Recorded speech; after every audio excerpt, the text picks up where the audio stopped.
Hello,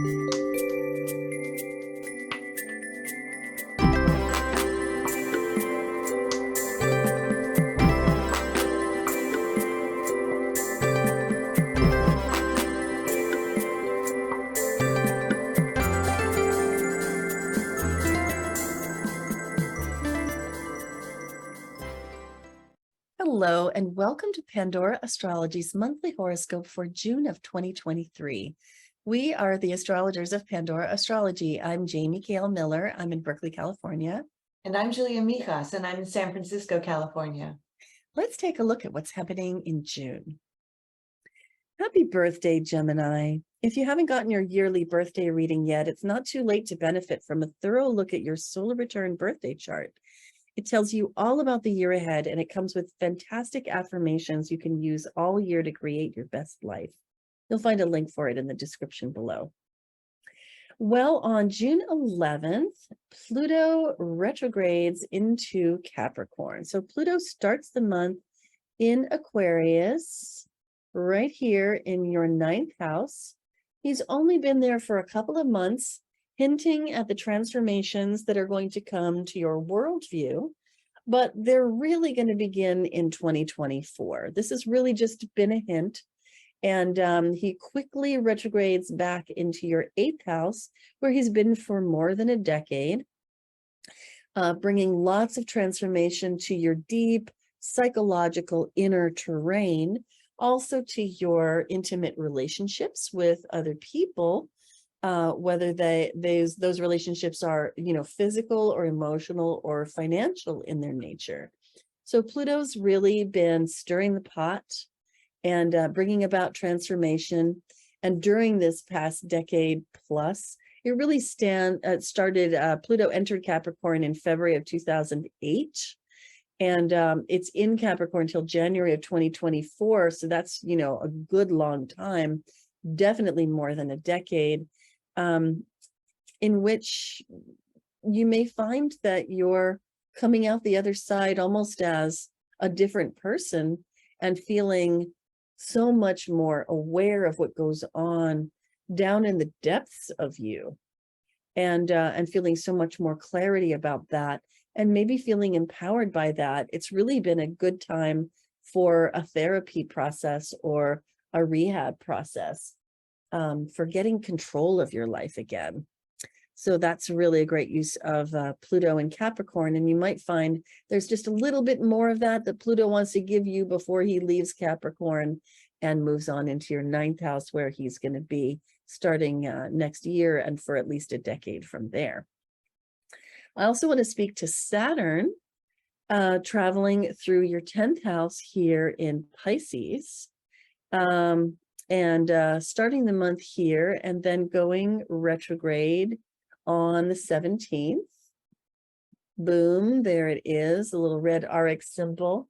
So Saturn loves to be in the 10th house. Saturn brings discipline and structure wherever he goes. Whatever house Saturn is traveling through might be a place where you feel like a sense of burden or duty, or the need to organize it, the need to get it shipshape.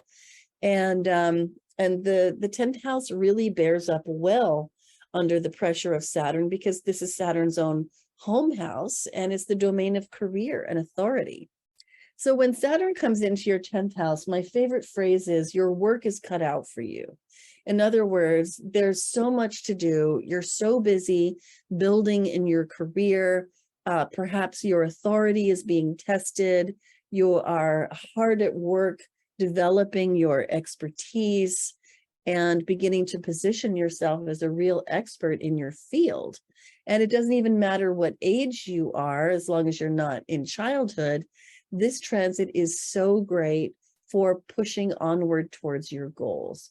Beware of overworking. That's the real caution here. So Juno starts the month in Gemini right here in your 1st house. And Juno is an asteroid goddess to do with relationship, most particularly committed partnership, and collaborating with people, networking with people, partnering with people. She's been traveling through your first house, which is pretty cool because it can really make you come off as partner material. So if you do happen to be looking for a relationship, this has been pretty fortuitous. Juno's going to be in your first house for the first half of the month, and then she moves on into your second house right here around the 21st, 22nd, bringing her partnership sensibilities into the second house realms of food, body, money, the things that ground us and connect us to the physical world. So when Juno goes here, if you are in a partnership, whether that's a personal relationship like a marriage or a professional relationship like a business partnership, this can be a really good time to ground and solidify the partnership, and also to bring your partner into conversations about money and appropriate boundaries and separation around the finances that you might share.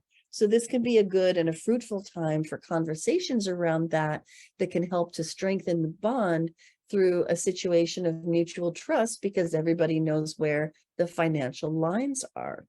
Juno's going to continue in this house for the rest of the month and even into next month, and we'll be there until mid-August. Ceres starts the month in Virgo, right here. And here she is finishing up your fourth house. And Ceres is, of course, all about food, body, money, those grounded practical things. She's been in your fourth house for a while now, going back and forth between your fourth and fifth since February, when she started her financial rebalancing period. And so finishing out your fourth house, she's been bringing some groundedness and some practical approaches and some reorganization to your home life. But that's going to draw to a close right about here in the middle of June, when she moves back to your fifth house. Ceres started out last year's, or the earlier this year, retrograde period in February in your fifth house here in Libra. And she declared that there was some imbalance that might have been happening in your money, and it might have had to do with being a little bit too spendy, perhaps. And so over the last several months, between February and May, really, she demanded that you kind of go back to a little bit more of better habits, reorganizing your finances and getting more clear and solid about how you run your money.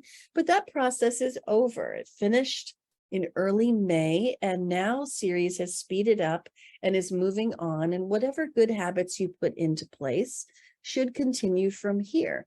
And even as Ceres passes along through your fifth house, and you might be feeling a little bit more confident since you've reorganized your money, and you might be going back to feeling a little spendy again, I think that going forward, those good habits are going to really support you in being restrained where you need to be restrained, and enjoying spending your money in the ways that really bring value to your life. So Ceres is going to continue along your fifth house for the rest of this month, and will remain here until mid-September. Hey, Julia, what's up with Venus and Mercury and Mars this month for those Geminis out there? Well, Gemini, your ruling planet is all over the zodiac this month because it's moving so fast. This is in contrast to last month, where it was retrograde and then slowly going direct. So you may find that life is pretty busy for you too this month. Mercury starts off in your 12th house, which is a very introverted place, for about the first third of the month. So at the beginning of the month, you might be keeping your ideas to yourself, your thoughts to yourself. You might be in a much more contemplative mood. This could be a fabulous transit for doing any type of ethereal type of thinking, whether you're fantasy writing or meditating, for example. Then by June 11th, Mercury enters your first house of self. And this is going to be a very different feel than the 12th house, because you'll be much more outspoken with Mercury here. You'll be able to really get your words across to other people a lot better, and very articulate. It's a very good time for impressing people with your mind. Then by June 26th, Mercury enters your second house. This is a financial house. It rules your stuff. And when Mercury is in this house for the rest of the month, you're going to be thinking a lot about material things in your life, like, how can I plan my finances better? How can I make more money? Do I really need this stuff? Should I sell it on Facebook Marketplace? Should I buy some new things? Then by June 30th, when Mercury directly conjoins the Sun versus when it conjoined the Sun retrograde last month, this is Greater Epiphany Day because it's direct and it's a time of insight and revelation. So around that day, you might get some insights into your money. You might say, aha, I do actually need to buy a new car, or I do need to sell off that old thing of mine. So definitely a great day to keep track of. Now, Mars and Venus are going to be doing similar things this month. They're both in your third house of communication for much of the month, but Venus actually starts off in the second. So for the first 5 days while Venus is here, you could be getting a little bit more money luck. You could be feeling a lot more sensual, wanting to buy nice things for yourself, treat yourself to a massage or good food. Then by June 5th, Venus is in the third with Mars for the rest of the month. So the third house is about communication, but it's also about other things. It's a house of short trips. It rules your commute. It rules weekend trips, versus booking an international flight. It also rules your neighbors and local community. So you're really going to be quite a dynamic communicator this month, I would say. And it's going to be a nice combination of being really articulate, really well-spoken, really charming and even diplomatic with your words, but also cutting to the chase, also being a bit blunt. Definitely watch the bluntness with Mars in the third, but I do think Venus is going to help level it out somewhat. And I really think that this is going to be the best time to get out of your house and go on a pleasure trip, because Mars is rearing to get out there. Mars is really, wanting to not be cooped up, being, at home too much. So plan some trips around your neighborhood, go for a jog in the park. It'll not only be fun, but it'll be a great way to get your energy out this month. Hey, Jamie here. Did you know we run live workshops monthly where you can get questions answered about your own chart? Join us for a live customized reading of your personal chart. This month's topics are success and your Saturn return, transiting nodes and your destiny, and harvesting opportunities during your Jupiter luck year. And these workshops are available exclusively for our beloved Patreon subscribers. You get the Nodes and Destiny workshop with your Tier 2 subscription, and you get all 3 workshops with your Tier 3 subscription. It's easy to sign up at the Patreon link in the description below. Now let's get back to the video. Well, let's start with the full moon in Sagittarius of June 3rd. I like to talk about the moons, and particularly whichever is the first moon of the month, and that would be this one right here. It lands in your 7th house, and we had a little fun with this moon when we talked about it in the video, because we were seeing the sun as the nerdy figure, very cerebral, kind of standoffish, very much about thinking things through, whereas this moon in Sag is the action hero, adventurer, explorer, spontaneous, playful, but also kind of socially clueless. And this is the jock, obviously. So the two of them are face to face, pushing against each other, or maybe having a tug of war. There's a lot of harmony in this moon that helps these planets get along, and you can find out all about it in the video on our website's forecast page at pandoraastrology.com in the forecast tab. You'll see there's a video about both each moon and a lot more great stuff besides. And suffice it to say that anytime a full moon, which a full moon already has a relationship dynamic built into it, there is such a strong tendency for a full moon to play out in your relationships where you're taking one part and somebody in your life is sort of popping up to occupy the opposite role, and you're doing the push-pull together as people. But in this particular case, because the full moon is landing in your 7th house, chances are pretty good that your partner will play the role of that, emotional and effusive and bouncy and spontaneous Sagittarian moon, while you may be more likely to play the role of the very thoughtful, pensive, cerebral, let's think this thing through before we jump into it too quickly, and somewhat skeptical Gemini Sun. So look for that dynamic to pop up in your relationships early in the month.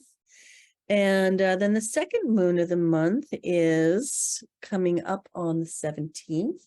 That would be the month's new moon.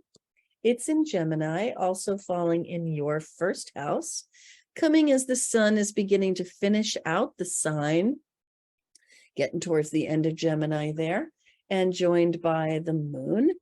And so new moons certainly are new beginnings. They're great times for planting seeds.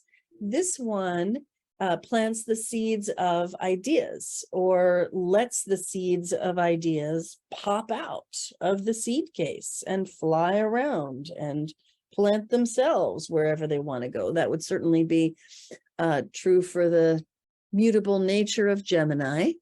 So this one we're calling New Ideas Dream Tested, because it has a square to Neptune, that's the dreaming part. It has a square to Ceres in Virgo, and that's the reality testing part. So this particular moon is really capable of generating a lot of ideas rather wildly.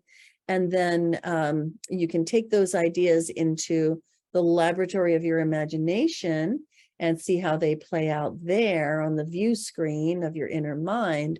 And then you can also take them out into the physical world, into reality, and see whether they have viability in that place too. So it's a great moon for, those kinds of idea generation moments. And then the last thing I want to tell you about is that the sun will leave your sign. Yes, it happens. Will exit Gemini and move on into Cancer. And so this has been your birthday month. If you are a sun sign Gemini, while the sun was here in the 1st house, it's been a really good time to let people pay attention to you, to be noticed, to be shiny, to be the biggest part of your personality. And that is lovely, but all good things come to an end. And so as the sun moves on into Cancer, it enters into your 2nd house and brings some of your preoccupation and your attention into the realm of your finances. This is a house of all things practical: food, body, money, the things that ground us and attach us to the world.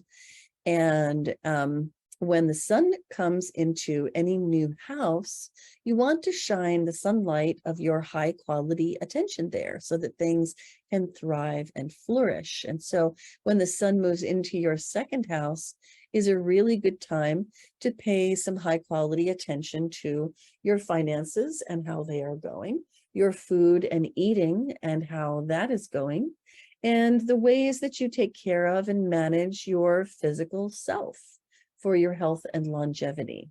And so this is a really good time to pay attention to that, shine the sunlight of consciousness onto that, especially if you've been ignoring it for some time, to just bring some awareness there.